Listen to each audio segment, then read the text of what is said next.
Hey, what's going on everybody? It's your boy Meteor Kaiser, back finally, once again. Jeez, I know it's been a hot minute, and I know I say that like every time, but you know, if I'm gonna be honest, your boy has been slacking a bit. But anyway, I'm back and hopefully better than ever. I've got quite a few things planned. For now, we're just going to start simple, sweet, getting back into the groove of things with an FE8 run. This time we're doing a tried and true, a classic, a trainee only run. So this is going to be a very, very simple, honestly, probably a lot of you guys have done a run like this before. So the only rules is we're only allowed to use the 3 trainees. That's going to be Ross, Amelia, and Ewan, or Ewan. I'm going to go with either or. And everything else pretty much for the most part goes. So I'm going to be using green units as needed. And there will also be a few instances where I have to use other units, but that's only mainly, let's say, chapter 14, 15, the sand one, and then a couple of other instances. But besides that, we're pretty much going everything. If we need to use the arena, we'll use the arena. If we need to buy, abuse any systems, we will. So let's just go ahead and get right into it. Let's not pull any punches. So we can skip the first 2 chapters because Ross is not here yet, so there's no point in us going through the prologue and chapter 1 because those are I'm just using whoever. So chapter 2, the protected. So first things first is I need to get Ross basically as soon as possible. So I use Vanessa to grab Ross and bring him and Garcia over to the other side. I'm kind of going to use Garcia for a bit of a scammy system. I don't recruit Garcia yet because I want to use that loophole that I made for myself that I can use green units. Main reason here because Ross is kind of weak in the beginning, so I kind of want that extra buffer just in case, and it's pretty much just an axe on axe kind of game mode right now because of all the brigands. As I said, again, in order to kind of help myself at the beginning, I unequip Seth and Gillum, and I kind of use them as body blockers just in case. So I know Ross is not very strong right now, and I also need somebody to protect Erica so Erica does not die. And that means Ross is going to have slightly easier time against all of those bandits, and I want to be able to get the villages early on. So I gave all my vulneraries to Ross to start off with, because he only has his hatchet that he can really use right now. I can't take anything from Garcia yet, but the hatchet's amazing. The hatchet's a very good starting weapon because it's got 50 durability, so that's going to be a lot of time for me to get those weapon level ups and those actual level ups.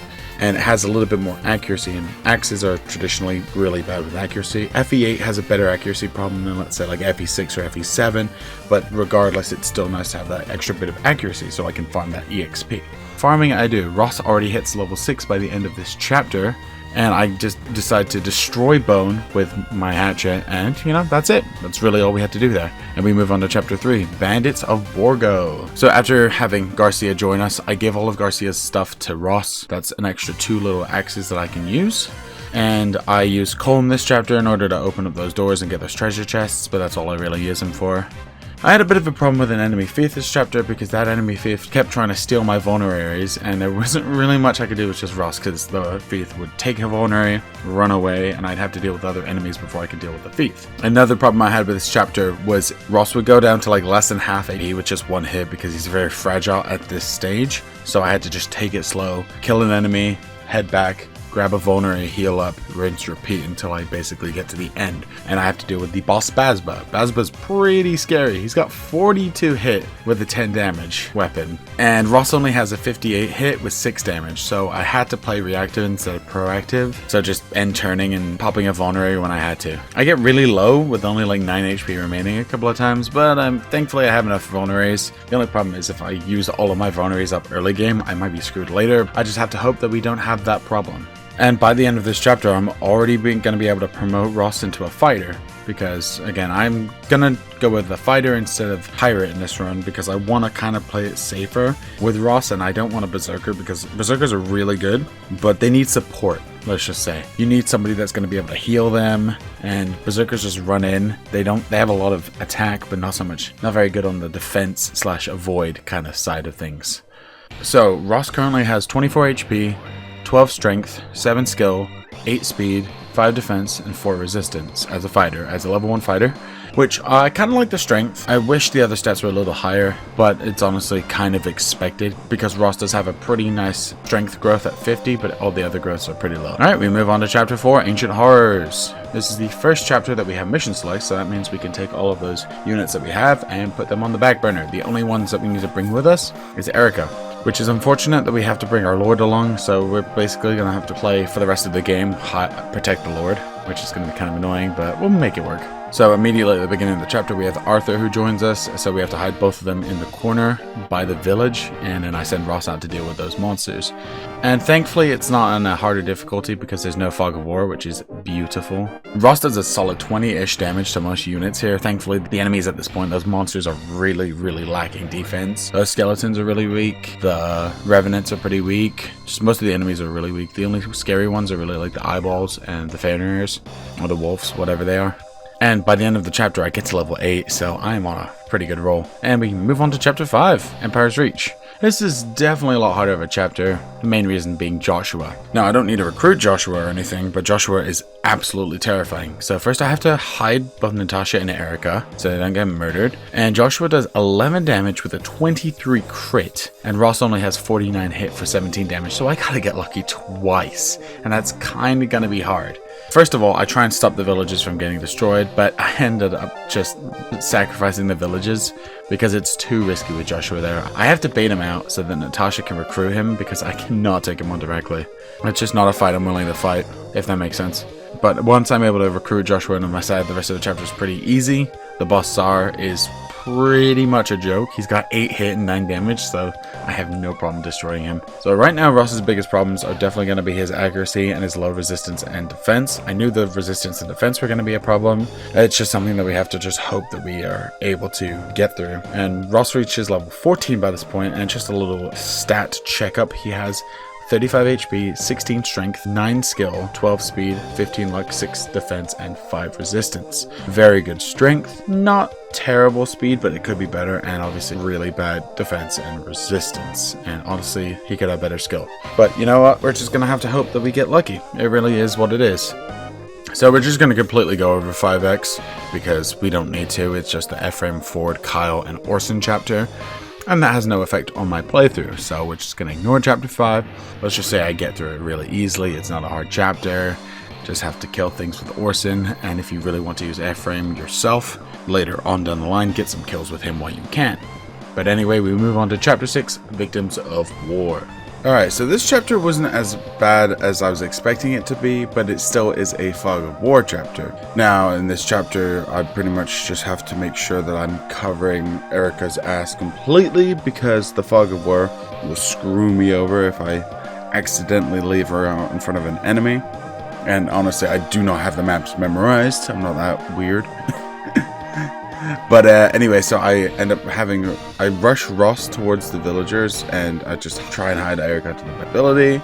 However, the enemies are starting at this point to use those venom weapons, and Ross can't push too fast by himself, because even if the venom weapons don't do much damage, they have that damage over time ability, and eventually that's going to wear Ross down unless I put him on one of those forts. There's a fort near the beginning, and I just use that to help recuperate him for a second. And also there's just a lot of troubadours and other annoying units that help heal and just prevent me from dealing with all of the enemies immediately. And that really slows my pace down. And unfortunately, because of that, I can't reach the spider straight away, so I end up losing one of those villagers before I can take down the boss. But the boss, Novala himself, is extremely easy. It just takes a 2-hit, as he doesn't have much defense. But that means basically I'm going to be missing out on the Orion's Bolt, which would be a nice 5 grand that I could sell. However, it is what it is. Chapter 7, Waterside Renval. This is a little bit of another one of those annoying chapters because, again, Erica makes this worse than it has to be. There are kind of enemy reinforcements that come from the south and the northwest. They come down and sort of trickle behind us as we're moving along. So that means Ross has to kind of clear out those initial enemies right and come back and deal with the initial enemies on the left. Once I take care of those initial enemies, I move up to the grass area, just so I can take less damage from the ballistas. There's 2 ballistas on the map. Thankfully, the one on the left is not in use because the archer left. And then the one on the right is the only one I really have to deal with. But if I'm in the grass, it won't really hurt much, and as long as I make sure Erica is out of range. Pretty much right before the end of the chapter, Ross finally gets his level 20. So we'll just go over his stats real quick. He has 39 HP, 17 strength, 10 skill, 15 speed, 19 luck, 10 defense, and 6 resistance. So it's honestly pretty decent. I really like his strength and speed at this point. Honestly, wish that his defense and resistance could be a little bit more, but 10 defense isn't terrible. I can work with that. We're just gonna have to see how that kind of pans up to our next 2 characters. So we'll hope that Ross ends up staying pretty decent and doesn't get completely outclassed. So the boss Mary has a very high amount of void, so Ross only has like a 44% chance to hit. But I do my usual thing where I do that reactive vulnerary and just let him attack on enemy phase, and that ends up just working fine for me. And now we move on to chapter 8. It's a trap! This is another one of those unfortunate situations where, so in the bottom left, we have Ephraim, Ford, and Kyle, and they join up in this chapter, and they spawn a ways away from Ross, so Ross has no chance to catch up to them, for Ephraim and company are forced to engage with at least a couple of the enemies. I try and push them into the back corner, and I can't just let Ephraim die, so I have to take out 1 or 2 of the enemies, unfortunately. But the rest of the chapter itself is a complete breeze, and Ross completely tears through the boss, Tirado. Tirado is a joke. He's a general, so kind of one of those first few bosses that we actually have to deal with a pre-promote. However, he dies after a few Iron Axe hits, so not too bad. And we get a nice 10k at the end of the chapter, which is very useful. Now is the split between whether we're going to go Erica's route or Ephraim's route. I always go Erica's route, so on this one, for once, I'm going to go Ephraim's route, just because I want to get Amelia almost immediately. And I don't like the Amelia chapter on Erica's side at all. It's very annoying. But anyway, we move on to chapter 9, Fort Rigwald. This chapter sucks for the fact, basically the only reason being the recruitment I have to do. So I have to recruit Amelia, who spawns like halfway through the chapter-ish. And I have to make sure I recruit her with Ephraim. But I also have to make sure she prevents from, running into Ross, because Ross will destroy her entire existence. And Ross is also going to be kind of annoyingly stuck at level 20 for the next little bit until I'm able to get a hero crest, which may take longer than I'm hoping, unfortunately. And I'll explain in a couple of chapters why that is. But besides that, the other kind of stupid thing was that line of archers and mages kind of like where Amelia is on the sides. And I made that chapter take longer than I wanted it to, because I had to basically go in, clear out each line, go in, clear out the other line. And it just took a little bit longer than I was expecting. But I'm able to successfully recruit Amelia, and I was only able to get like a little bit of experience on her because I really was kind of scared of just throwing her into the wolves and calling it a day, because it's not that bad of a situation, but I am fighting against a lot higher level enemies. The enemies are like at least in the level 10s, so it'll be definitely an uphill battle to start with, and it's going to be even worse for Ewan when we get him. Now growth wise, I think it's going to be a little bit harder for Amelia to be better, at least strength wise, because she only has a 35% growth, whereas Ross has a nice 50% growth. So we'll just have to see what happens with that. She does have better speed growths, but I really want strength over speed because FE8 enemies aren't that fast, besides from a few main ones. Especially a few of the monsters like the gargoyles and the fenrir's are pretty fast, also like myrmidons. And again, for the promotion I'm going to give her, I'm not really that concerned about speed. So as we reach the end of the chapter, we fight off against the best boss in the game, Geb.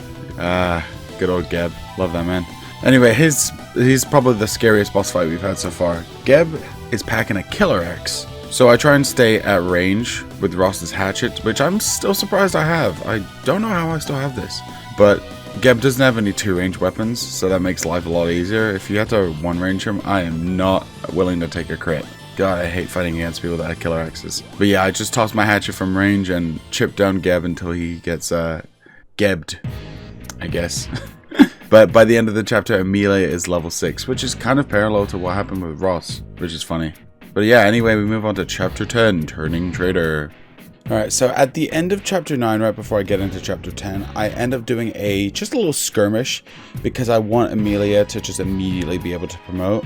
because I don't want to deal with that in this chapter. Chapter 10 is a little bit more on the icky side of things. So what I end up doing is I promote her into a knight because I want someone that can kind of take a little bit more damage, because Ross is pretty frail, and also I just think knights are better in a solo type run. Any other run I would have picked Cav, trust me, because I think Amelia as a great knight is pretty good.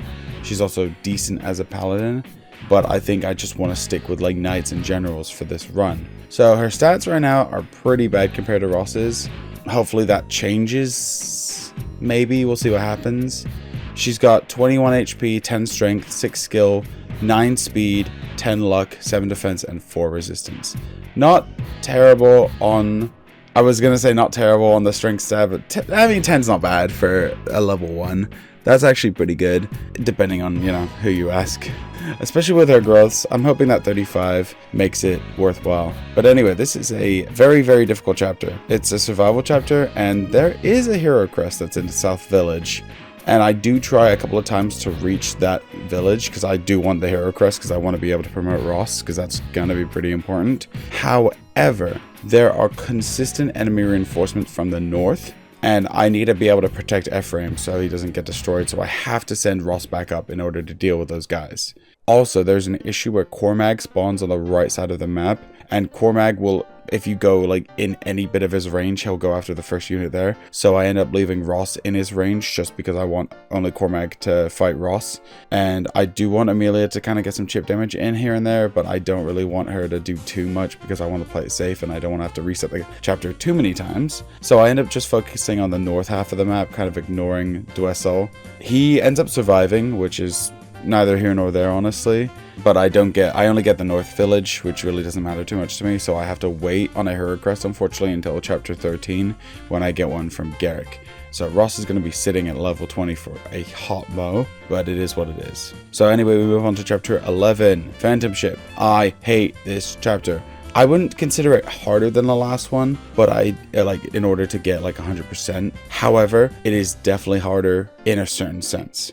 It's a fog of war chapter, and it is exclusively monsters. So you're boarded by monsters at the right side of the map with several skeletons, revenants, those types of enemies. And on the north, south, and east sides, you're getting swarmed by gargoyles and floating eyes. So this is kind of the point where I turn off animations because there's just too many enemies to deal with, and I had to replay this bad boy a very, very high amount of times. This is probably the most I've reset so far, and the only way I was able to beat this chapter was by bringing along Duessel. And of course I unequipped him, but I wanted him to be a rescue bitch basically for me, so he would protect Ephraim from getting killed. Because I'm not able to protect Ephraim with just you 2 units in this situation. There's just too much for me to deal with in one chapter. Honestly, hindsight's 2020. I should have used a torch. That would have helped with the fog of war, knowing where those gargoyles and those eyes were coming from. But as I said, hindsight is 2020, and it is what it is. So I end up holding in the bottom left corner of the ship, and this is where my elixirs come into fruition because I need to use them a couple of times. And basically I just had to roll RNG hoping that Amelia wasn't going to get destroyed by the gargoyles too much. And after enough first sets, not only is Amelia able to get to level 14, but we survive and my sanity moves on to chapter 12. So it was a very successful chapter when it comes to levels, but not a very successful chapter when it came to my mental state. So chapter 12, landing at Tyzel, we'll go with that. It's the first real chapter where both monsters and humans team up to fight us. So we've got to deal with both those enemies that we had from last chapter, as well as pirates, mages, and the like. So there's a lot more variety of enemies. So it's kind of more important to make sure that you're fighting with your best units on certain enemies, like ones that you have good res, ones that you have good defense.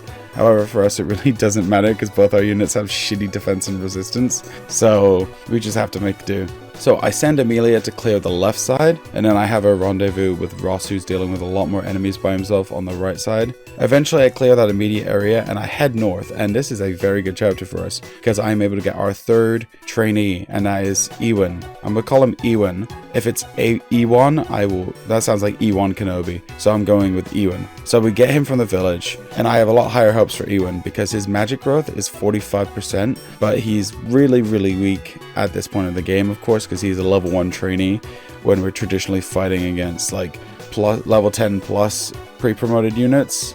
when we're consistently fighting against level 10 plus enemies and then some pre-promotes. So this is where the arena that's in this map comes into fruition, okay? So I said arenas were a fair game. I use arenas a little bit because I want to get even some decent levels, and I pretty much do that up to level 10 because I'm just like, well, I can at least have Ewan be at the starting line because being a trainee is going to get him killed in one shot, and I want him to at least survive one attack. So yeah, screw the rules, I have money. The Cyclops boss is an absolute joke. I'm able to deal with Amelia by herself and I move on. And so I end up going for a mage instead of a shaman with Ewan, mainly for the reason that I want him as a healer later on down the line, because relying on just vulneraries is going to be very, very difficult in the long run. So I want that backup plan where I can heal up my other units. If it were a perfect world, I would run Summoner because I love running Summoner. I think Summoner is fun.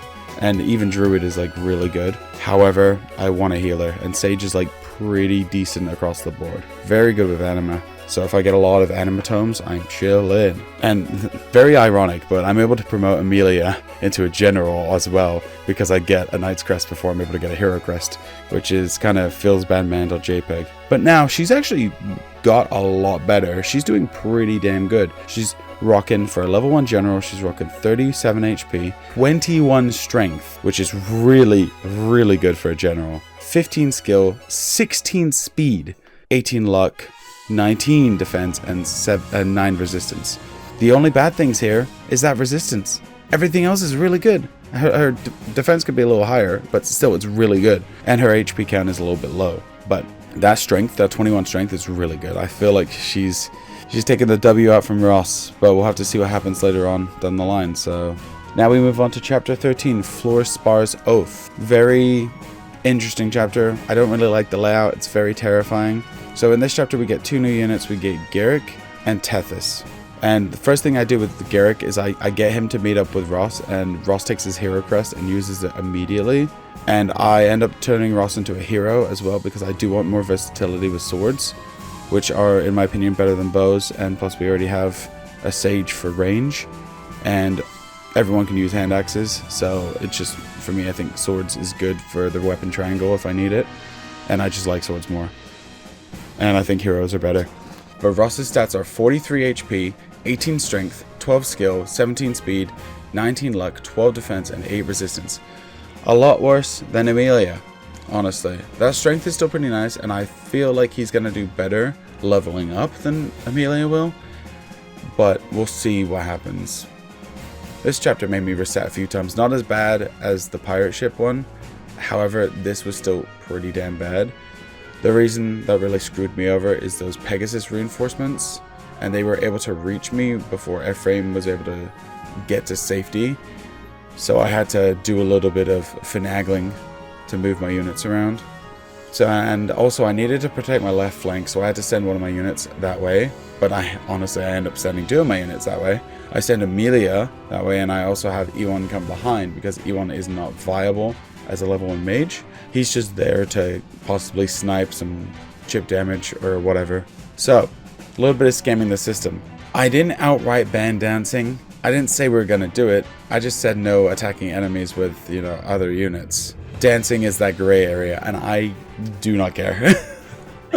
I'm doing it, whatever. So I used Tethys to dance Ross a few times because I really need that right flank dealt with. Because I need to move Ross to the middle to begin dealing with those Pegasus Knights that keep coming in. So that's basically what I do, and then I end up bringing all of the units I'm not using into the top left corner.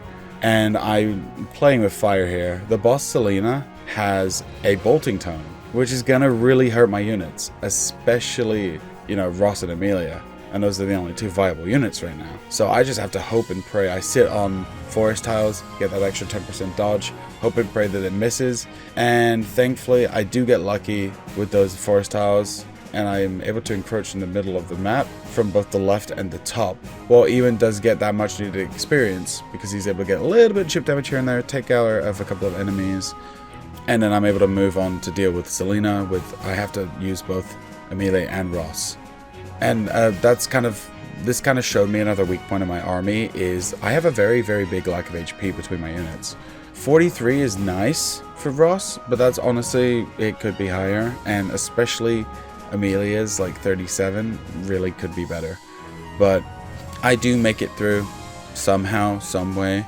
And Ewan gets a good 5 solid levels from this map. So he's level 6, you know, could be better, could be worse, but that was a lot more than I was expecting. I was expecting 1 or 2 levels, honestly. And now we move on to chapter 14, Father and Son. So I send Ross down the right path, and I have Amelia and Ewan go down the left path. I completely just ignore that middle area and just push past it because I have lack of door and chest keys. We have a lot of mages and fighters from the left, and then shamans and soldiers from the right. So it's going to be a lot of good experience for Ewan. The druids on the throne are really scary to me as they have berserk staves. It's my mortal enemy, berserk staves, especially when I do these kinds of runs where I have units with low resistance, berserk staves come in and just fuck my shit up. But thankfully, they only proc once on Amelia, and I have just enough time to basically get Ewan the fuck out of there before I'm able to get destroyed, and I'm pretty chillin'. Now, the boss, Vigard, he's rocking a spear as a general, which is honestly one of the more scarier combos. Thankfully, though, his accuracy is trash for a spear, which is kind of weird. But I guess it's a general, so not too surprising. But yeah, so due to his low accuracy, Ross didn't even get hit once, and Ross is able to just double him and beat the chapter. And we move on to chapter 15. Now, this is my infamous chapter, Scorched Sand. It's another one of these desert chapters that I'm sure everyone loves. And I'm not gonna lie to you guys, I'm gonna be completely transparent here. Yeah, I break the rules. So I didn't really have much choice about it.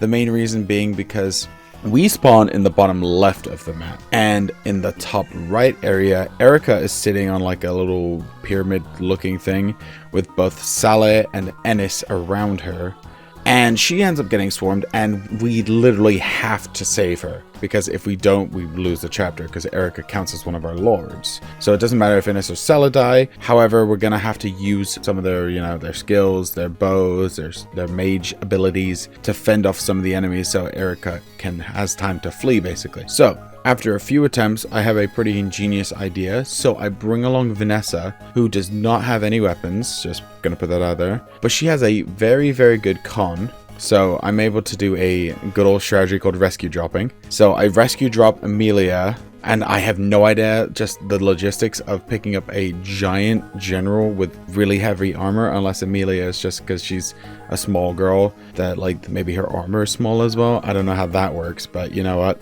We're not here to theorize. We're here to get it done. So I do get it done, and I'm able to drop her off. So that means she can help fend off those enemies, and that gives Ewan enough time as well to catch up to her area. Ewan is really good in this chapter because in desert chapters, units like mages, fiefs, those type have good movement. Especially the mages. The mages have insane movement. They're not blocked by the weather like most other units are. And unfortunately, Ross once again finds himself dealing with all of the fucking enemies on the map. So he sticks to the bottom half of the map exclusively. I put him on that fortress, and he just stays there the entire time. Basically, all the enemies will come to him. He'll deal with them real quick. I heal up on the fortress. It's a win-win. Or maybe it's just a win for me, but whatever. So this is a defeat all chapter, so it does take a long time, and this means I have to take care of Walter. So Walter, I go up with Ross because Ross is right there. I'm worried about possibly needing backup. However, Walter is really easy, and mainly because I got a crit out of it, but still, it's nice to be able to just destroy a boss real quickly. On the other hand, in the top left, we have the other boss of the map. It's weird that we have two bosses, but we have Kalik. Kalik isn't as easy as Walter is, because Amelia only does like 20 damage to him per turn, but Kalik's Tomahawk only has 25 hits, so I kind of have that going for me.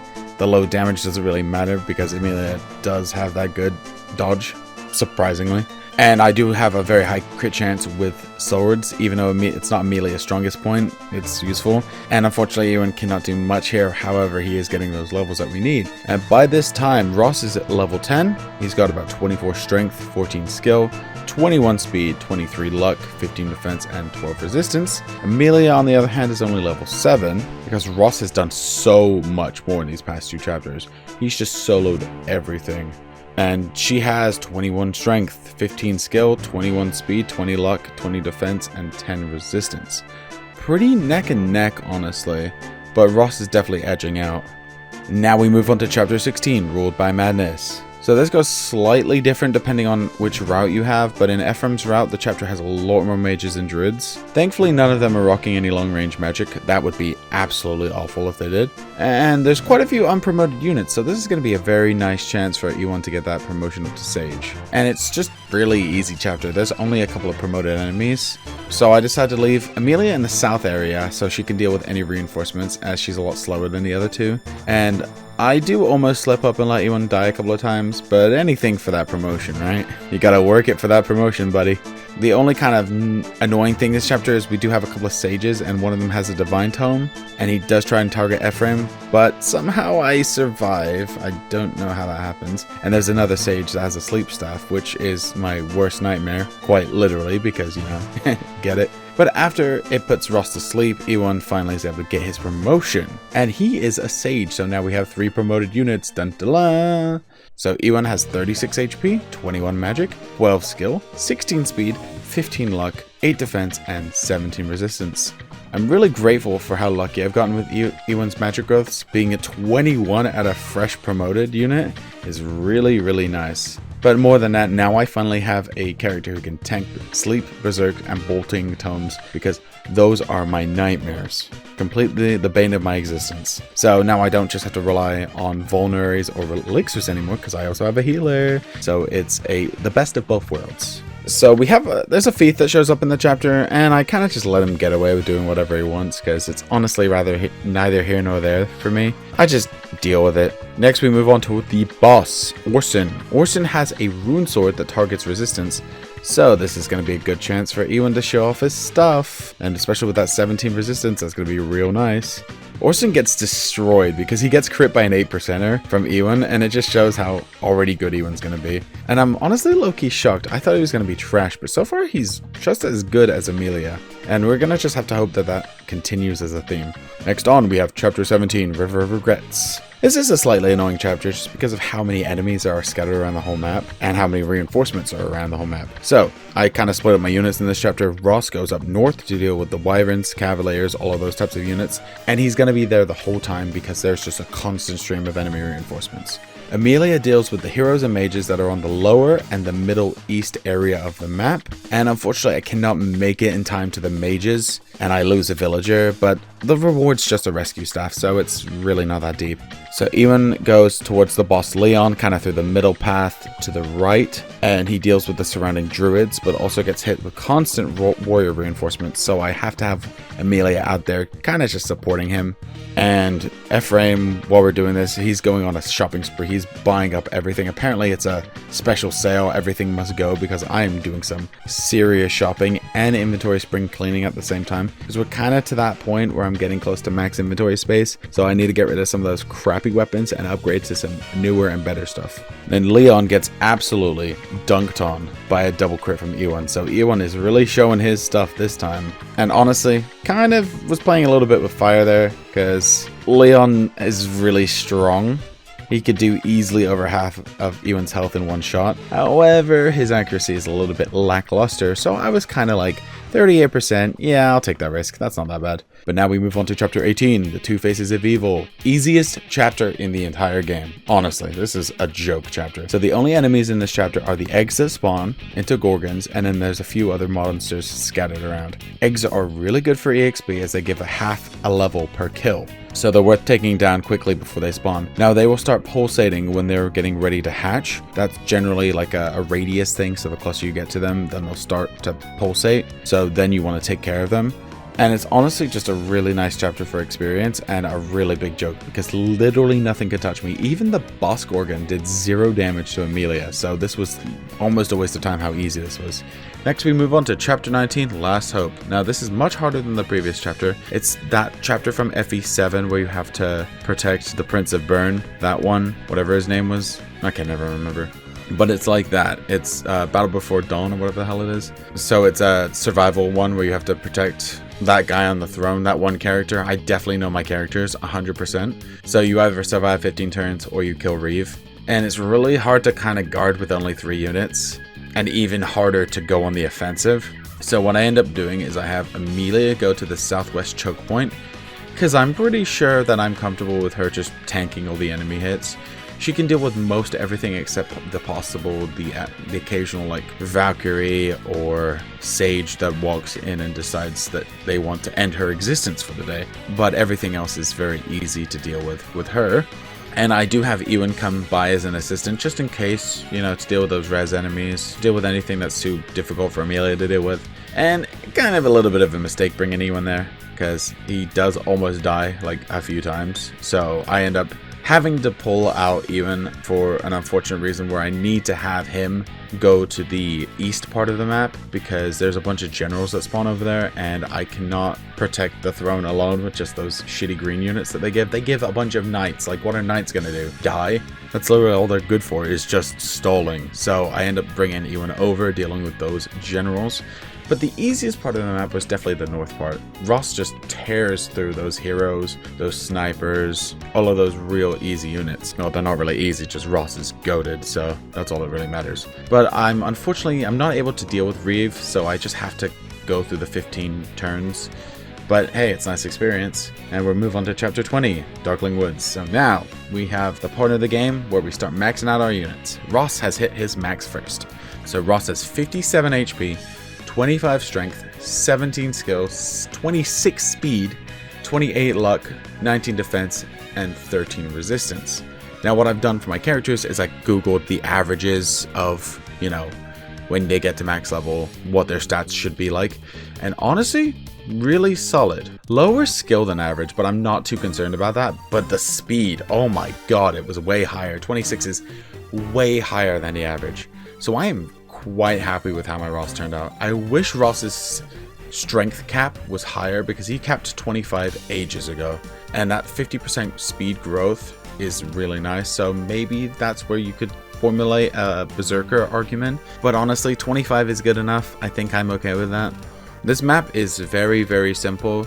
We move through the first like 90% of the map super easily, just killing what's in our path. There are some enemy reinforcements that start appearing from the top left of the map when we reach towards the boss area. So I kind of leave Amelia back to deal with those guys, just constant gargoyle reinforcements, and I'm like, I want somebody there to protect. Reeve is here as well, and he is extremely easy. He gets clapped by Ewan in 2 hits, and Reeve does literally nothing to him. And that is how Ewan maxes out. Ewan has a nice stat total of 51 HP, 28 magic, holy shit, 19 skill, 24 speed, 29 luck, 8 defense, 25 resistance. Oh my god, Ewan is so good. I did not expect this at all. That is insane. His magic, 28, is insanely good. And that speed is pretty good too. His 24 is like 3 to 4 above average. So I'm very happy with how Ewan turned out. Really surprised, honestly. Besides all of that stuff, there's only one hard part about this chapter, and that is the boss, Morva. Morva is a dragon zombie type character who does a nice chunk of damage to us with a solid 36 damage with 66% hit, which is really painful, but I'm able to just struggle through with Ewan and Ross. Ewan and Ross both hit Morva and deal with Morva in 1 to 2 turns. I just have to clear up all the additional enemies before seizing the throne, and we move on to the final chapter, which is a 2-parter, The Sacred Stone, or just Sacred Stone, either or. As I'm going into this chapter and doing a little bit of final inventory management, I kind of think to myself, like, it's kind of surprising. Amelia was the first one I promoted, but she's the last one that's going to be able to hit level 20. I think the reasoning for that being just Ewan and Ross are a lot faster, so they can get to enemies before she can. Just movement range is crazy. That's why Cavaliers are so good. But anyway, I put all my best items on. I put my brave weapons on. I leave the legendaries for the second part, but I put like my brave and my other really good weapons on because I'm like, all right, I'm just gonna lose them, so why not use them, right? But I digress. I go to the right side of this map. I don't try and clear the whole thing because there's no point. I just clear out the right side of the map, deal with whatever enemies in front of me. I deal with that zombie dragon that's in the front, super easy, 1-hit crit, easy peasy. But the real problem here is when you get to Leon. Oh my god, Leon is terrifying. So Leon has a constant like 3 to 4 enemies that he will spawn every single turn. Well, it's not him, it's just the enemy reinforcements from the top of the map. And you want to be able to deal with those real quick because over time they're going to start doing some damage. And you want to have your HP at full, or at least at a number where you can predict how much Leon is going to do to you, because Leon, very scary. Leon does 41 damage to Ross and 43 damage to Amelia. It's a little bit better with Ewan. However, I have brave weapons on Ross and Amelia. I deal with all of the enemies first so nothing can kill me. Then on player phase, I have Ross and Amelia attack Leon. Ross has a brave axe that does 9 times 4. So I get a nice solid amount of damage on that nice 36 damage. Then immediately after, I have Amelia attack and deal a brave lance. Her brave lance does 10 times 4. However, on the first brave lance hit, she crits.